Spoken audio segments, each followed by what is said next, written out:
अल्लाहुम्मा सल्लि अला सय्यिदिना मुहम्मदिन व अला आलि सय्यिदिना मुहम्मदिन व बारिक वसल्लिम।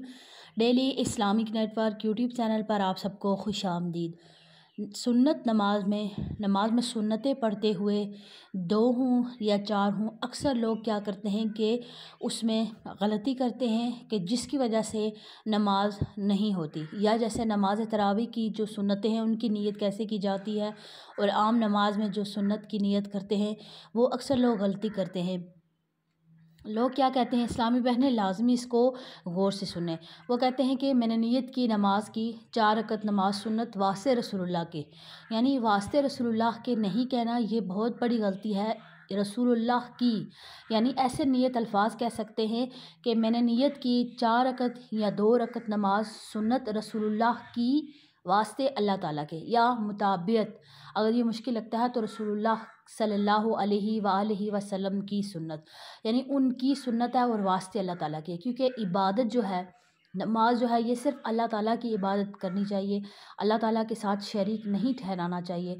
तो इसमें नमाज सिर्फ़ अल्लाह की है, तो उसमें ये सुन्नतों की नीयत करते हुए ध्यान रखा जाए।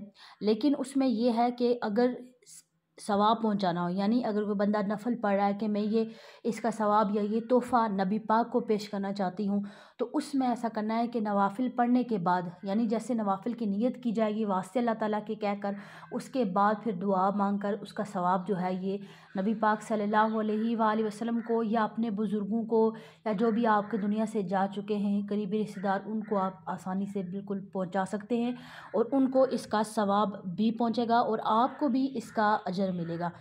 और इसी तरह तरावी की नीयत, तरावी में भी लोग, ये तरावी जो है ये सुन्नत नमाज है, ये सुन्नत में आती है, तो उसकी भी 2 रकत नमाज सुन्नत तरावी सुन्नत रसूलुल्लाह की और वास्ते अल्लाह ताला के, सुन्नत तरावी रसूलुल्लाह की और वास्ते अल्लाह ताला, इस तरह नियत करेंगे। सो बेसिकली जो नियत है ये दिल का पुख्ता इरादे का नाम है।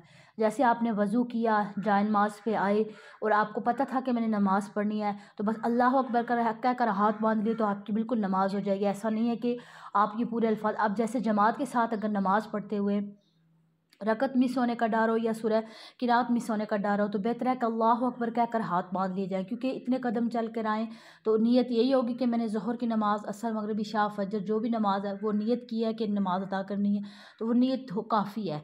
यानी अल्फाज तब कहे जाएँ कि जब बंदे को सिर्फ याद रखने के लिए, ये एक अच्छा अमल है कि अगर इंसान याद रखने के लिए कि मुझे याद रहे मैं सुन्नतें पढ़ रही थी, फ़र्ज़ पढ़ रही थी या नफल पढ़ रही थी, वाजिब पढ़ रही थी, या मैं कौन सी रकत में हूँ, मैं कहा, ये सिर्फ याद दहानी के लिए चले नियत कर ली तो बंदे को याद होता है मैंने अभी सुन्नतों की नियत किया, मैं फ़र्ज़ में, ताकि जो बंदा भूलता है ज़्यादा तो उसको याद रहे नमाज। तो मुझे उम्मीद है कि आज की वीडियो आपको समझ में आ गई होगी। वीडियो अच्छी लगे तो बाकी तमाम बहनों के साथ भी इसको लाजमी शेयर करें। अस्सलामु अलैकुम वरहमतुल्लाहि वबरकातुहू।